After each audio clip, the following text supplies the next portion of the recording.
especial para geologia, né? Hoje é o doutor André, viu? Que agora ele tem Obrigado. E hoje é um dia muito especial para geologia, né? E isso aí é depois explica para eles que é uma coisa que entra no calendário, né, André? Isso. Do esquema aí do Geoparque. Então, por favor, André, muito obrigada, viu? Não, eu que agradeço. Já virou uma tradição, né, a gente participar dessas datas comemorativas do Geoparque, da Unesco, junto com a Lu, com o pessoal das nuvens todos. Então, queria primeiro falar bem-vindos ao Geoparque, né? Quem veio de Piracicaba, quem mora em Piracicaba já mora no Geoparque. Quem mora em Rio Claro já mora no Geoparque. Né? Esses municípios já fazem parte do território do Geoparque. Mas aqui a gente está num geossítio específico, que é um dos pontos mais icônicos do Geoparque, né, que é o Morro do Cuscuzeiro, que acho que talvez, né, a gente tem vários tipos de patrimônio, mas esse talvez seja o mais famoso, né, por causa da forma dele. Tem alguém que não é de Piracicaba ou de Rio Claro, que veio de fora? Argentina. De Argentina? Olha que legal, bacana. Interessante que assim, as rochas que a gente vai ver hoje, algumas delas também tem na Argentina. Então são rochas que continuam aqui no Brasil, passam pelo Uruguai, Paraguai e Argentina. Eu trouxe aqui alguns folders para distribuir. Se vocês quiserem pegar agora ou no final do dia para não amassar, vocês sabem, aí cada um então eu vou guardar melhor. As pulseirinhas. Mas quem quiser pegar, pode pegar já também. Então assim, a gente tem um projeto aqui no território, que é o projeto Geoparque Corumbataí. Alguém já conhece, já ouviu falar? Já? Ah, legal. Que bacana. Porque assim, da primeira vez que a gente fez essa atividade, ninguém nunca nem tinha ouvido falar de Geoparque, né? Agora, aos poucos, todo mundo já vai conhecendo, né? E hoje, especificamente, é uma data que foi criada, acho que 2 ou 3 anos atrás, que é o Dia Internacional da Geodiversidade. Né? Ele é uma data criada pela Unesco e tem muita relação com o Geoparque. E esse termo geodiversidade, que é um termo relativamente novo, né? Porque a gente está muito acostumado com o termo biodiversidade, né? Que é a diversidade das plantas e dos animais. Só que a natureza é muito mais que isso, né? E às vezes a gente falava biodiversidade como sinônimo de natureza, e o geodiversidade ele surgiu para mostrar a importância também da parte da natureza que não tem vida, né? Mas é a base da vida. Então, por exemplo, a água é a base da vida, mas é um elemento da geodiversidade, não da biodiversidade. O relevo que a gente vai aqui ver no Cuscuzeiro também é elemento da geodiversidade. Os aquíferos, a gente vai ver bastante rocha de aquífero, também é elemento da geodiversidade. Então, por isso, o Dia Internacional da Geodiversidade, para a gente celebrar essa parte sem vida da natureza, mas também para a gente conhecer e aproveitar. É a bacia hidrográfica do Rio Corumbataí. E ela que definiu o território do Geoparque. Porque quando a gente começou com o projeto, a gente tinha que escolher qual que vai ser o território. Porque ele tem que ser um território bem definido. Então, a gente escolheu primeiro a bacia hidrográfica. Então, a gente está aqui em Analândia. Essas são as nascentes, as principais nascentes do Rio Corumbataí. Ele vai nascer aqui em Analândia, vai passar aqui pelo município de Corumbataí, vai passar aqui por Rio Claro, onde ele vai pegar água do Ribeirão Claro. Aqui na região de Peúna e Charqueada, ele vai receber água do Passa Cinco e do Cabeça, até desaguar no Rio Piracicaba, lá no distrito de Santa Terezinha, né? Nas outras excursões que a gente fez com as nuvens, a gente andava bastante nesse cantinho aqui, né? Principalmente na região do Passa Cinco. E dessa vez a gente mudou um pouco e veio aqui para as cabeceiras do Corumbataí, né? Então, quem veio de Piracicaba saiu daqui, quem veio de Rio Claro saiu daqui, a gente pegou a rodovia e chegamos aqui em Analândia. Esse mapinha, as cores significam o relevo, né? Então, onde tem essas cores mais azuladas, mais verdeadas, é o relevo mais baixo. E onde tem essas cores marrom, é o relevo mais alto. Então, essa linha que delimita, né, a parte mais marrom da parte mais amarelinha, é o que a gente chama de Serra do Itaqueri, né? Que tem esse nome de serra, mas o nome técnico seria, na verdade, uma cuesta. E a gente está bem nessa bordinha, né? Então, a gente está aqui no Cuscuzeiro, está bem nesse limite, né? Então, aqui em Analândia, a cidade ainda está na parte de baixo, e aí a gente vai fazer a caminhada para chegar na parte de cima da serra. Então, a gente vai fazer a subida da serra. Aí tem lá a Serra da Cantareira, a Serra do Japi, lá em Jundiaí. Aí Campinas estaria mais ou menos aqui. De Campinas para o interior, a gente sai dessa parte rosa e entra nessa parte coloridinha do desenho. E essa é uma grande diferença. Por quê? Aqui nessa parte rosa, a gente está numa unidade geológica que chama embasamento cristalino. Basicamente são rochas muito antigas, granitos, mármores, rochas metamórficas, quartzitos. E são rochas muito antigas e ela é a base da bacia sedimentar, por isso que chama embasamento. E aí por cima desse embasamento você tem algumas camadas horizontais, que são essas coloridinhas aqui, que é a bacia sedimentar do Paraná, né? Que é essa que eu comentei, que chega até Argentina, Uruguai, Paraguai. E aí por que ela está coloridinha assim? Porque cada camadinha de rocha sedimentar, ela foi formada numa época diferente, em condições ambientais diferentes. Então a rocha mais antiga é a de baixo, porque a bacia ela vai se formando de baixo para cima. E a de baixo, que é a mais antiga, ela tem mais ou menos 300 milhões de anos. E as mais novas aqui, a gente, não sei se a gente vai chegar a ver essa laranjinha, mas essa preta aqui, por exemplo, que é a mais nova, ela tem 120 milhões de anos. Então aqui a gente tem basicamente um tempo geológico imenso representado nessas rochas, e aí cada camadinha é um tempo e um ambiente. Então essa mais antiga, de 300 milhões de anos, ela foi formada na época em que aqui passava uma geleira. Então a gente consegue ver vestígios dessa geleira encravados nessa rocha aqui. Aí o tempo foi mudando, né? O tempo foi passando, o paleoambiente foi mudando, né? As condições ambientais foram mudando, a geleira derreteu, virou um mar, que está representado aqui nessa camada azul. Então é uma camada onde a gente acha esqueleto de fóssil de peixe, de conchas, a gente encontra marcas de ondas, a gente encontra praias petrificadas. E aí o tempo foi secando, e esse que era um grande mar virou uma área continental e acabou virando um deserto, que está representado aqui nessa camada amarela. Então essa camada amarela é uma rocha que chama arenito, que é uma rocha que a gente vai ver muito hoje, que é a rocha aqui do Cuscuzeiro. Aqui não dá para ver, né? Mas daqui a pouco a gente vai ver. Então o Cuscuzeiro é feito dessa rocha aqui amarela, que é o arenito. Ele está até aqui nesse perfil de cima, dá para ver um pouquinho melhor, né? E esse arenito aqui, ele foi formado na época em que aqui era um grande deserto, chamado Deserto Botucatu, que aconteceu aí mais ou menos uns 150 milhões de anos atrás. E o curioso é que quando essas rochas estavam se formando, na verdade, quando o deserto estava acontecendo, a América do Sul e a África ainda estavam juntos, né? Não sei se todo mundo sabe, mas a América do Sul e a África eram juntos e se separaram, né? Mas eles ainda estavam juntos nessa época. E aí estava rolando esse deserto lá em cima, e aí foi exatamente nesse momento que começou a quebra dos continentes e a separação. Então, quando os continentes começam a se romper, você gera algumas fissuras na crosta da Terra. E essas fissuras, elas chegam até o manto, né? Então a gente está aqui na crosta, tem o manto aqui embaixo, o núcleo. E aí quando abrem essas fissuras, o magma que está lá no manto, ele sobe e extravasa na superfície. Então é exatamente isso que vocês estão vendo em preto. São os condutos por onde esse magma subiu e extravasou em cima desse deserto. Então aqui era um deserto cheio de dunas, ele começou a se abrir, várias fissuras se abrindo, o magma derramando por cima desse deserto, e aí vento e areia e magma e tudo meio misturado, e aí formou essa intercalação de rocha amarela, que é o arenito do deserto, e essa rocha preta, que a gente chama de basalto, que nada mais é do que a lava petrificada. E hoje no campo a gente vai conseguir ver os dois, a gente vai conseguir ver o arenito e vai conseguir ver o basalto também, a lava petrificada.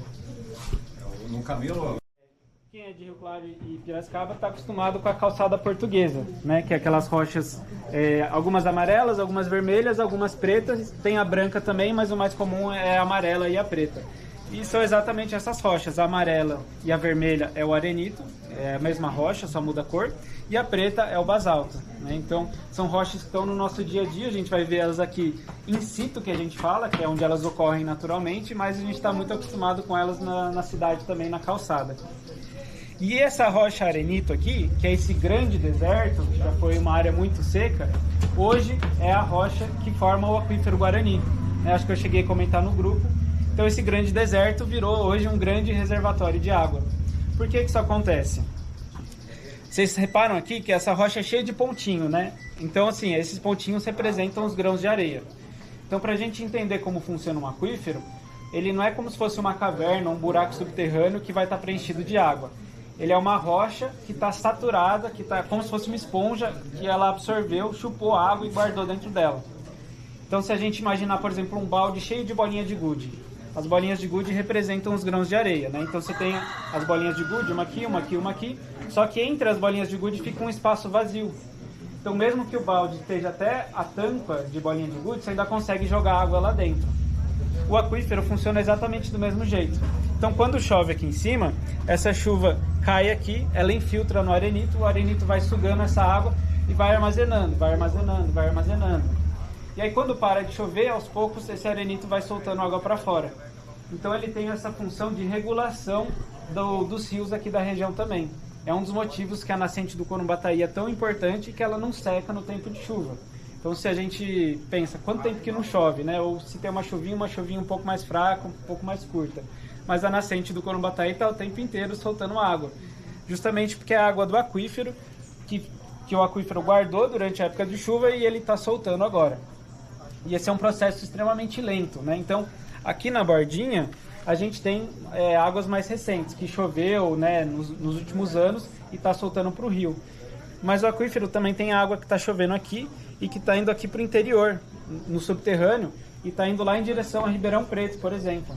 E uma água que chove aqui, para chegar em Ribeirão Preto, ela pode demorar 10, 100 mil anos para chegar lá. Então é um processo bem lento, né? Aqui, como a gente está na borda do aquífero, a gente tem um tempo um pouco mais dinâmico, mas o aquífero em geral é um tempo bem longo para a água fazer todo esse percurso e chegar em Ribeirão Preto, que depende, né, quase 100% da água do aquífero Guarani. Então algumas curiosidades aqui das rochas que a gente vai ver hoje.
Mas de longe vocês vão reparar, e ali em cima também dá pra ver.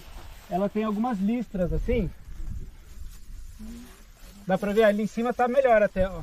As listras caindo todas pra mesma direção. Todo mundo conseguiu ver? Nessa direção assim? Aqui eu acho que é mais fácil ver, não é? É, dá pra ver. É, ali também, exatamente. Aquele plano ali. Esse pedaço é daqui. É a mesma coisa. Isso. Esses blocos, eles estão rolados, por isso que está cada um em uma direção. Mas esse tipo de estrutura a gente chama de estratificação, que vem de extrato ou de camada. E essas estratificações, elas foram formadas na época por causa do processo de formação das dunas, né? Então, como que era esse antigo deserto? Tinha um monte de areia disponível, que foi sendo erodido das rochas em volta, então um monte de areia e o vento transportando e depositando essa areia. E como que esse processo acontece, né? Vamos supor que a gente está vendo de lado. Então tem aqui a duna, ela sobe e depois ela cai. E aí depois outra duna aqui. E aí o vento, ele está nessa direção aqui. Então o vento vai pegando a areia vai sendo transportada por aqui, vai subindo aqui a duna, vai subindo aqui a duna. Quando chega aqui, a areia cai e começa a depositar aqui.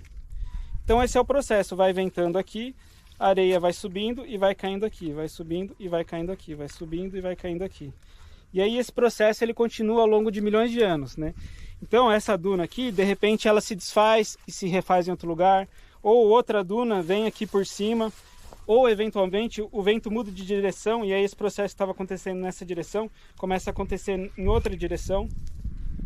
E aí essas linhas que se formam aqui, ou aqui, essas que são as estratificações que a gente está vendo aqui. E aí, como às vezes o vento está numa direção e elas se formam assim, e depois o vento muda de direção, elas se formam do outro lado, às vezes a gente chama de estratificação cruzada, porque elas estão numa direção aqui e estão em outra direção do outro lado. No Cuscuzeiro, em alguns pontos, a gente consegue ver essa estratificação cruzada. E essa estratificação cruzada é uma das evidências de ser um deserto. Porque se fosse uma areia transportada por rio, provavelmente estaria sempre na mesma direção. O rio tem uma corrente mais constante do que o vento. Se fosse uma praia, teriam estruturas de outro jeito. Então, essa estratificação cruzada, ainda mais desse porte aqui, que é um porte muito grande, é uma grande evidência dessas dunas de grande porte.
Não, desgastou de lá pra cá. Lá pra cá? É, porque Por isso que ela é mais bonita. a serra, ela continuava. Olha o Morro Grande, por exemplo.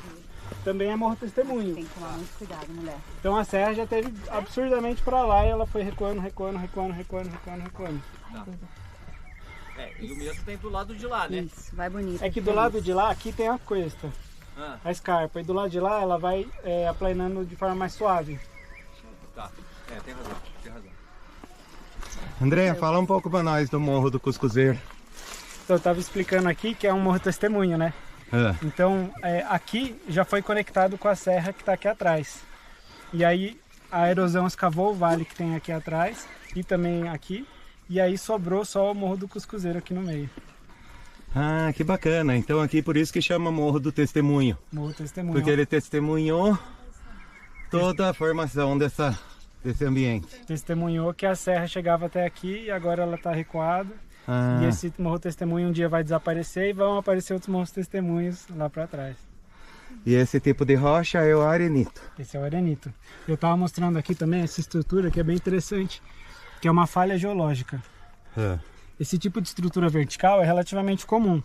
Só que essa é um tipo específico, que é o que a gente chama de falha. Aqui você está vendo essa linha, Retinho. e aí essa mesma linha ela continua aqui, tá vendo? Só que tem um deslocamento entre ela. 1 centímetro. Significa que teve um movimento tectônico que jogou um bloco para cima e o outro para baixo. Então por isso que a gente chama de falha. E um mapeamento desse tipo de estrutura é bem importante, porque a gente consegue entender como que os continentes se movimentaram aqui. Uma Que estrutura bacana. Bem bonita aqui. Puxa, valeu, André. Muito obrigado. Tamo junto. Em homenagem ao Geoparque no Dia Dia da Geodiversidade. Geodiversidade. Isso aí. Fui entrevistado aqui ao vivo.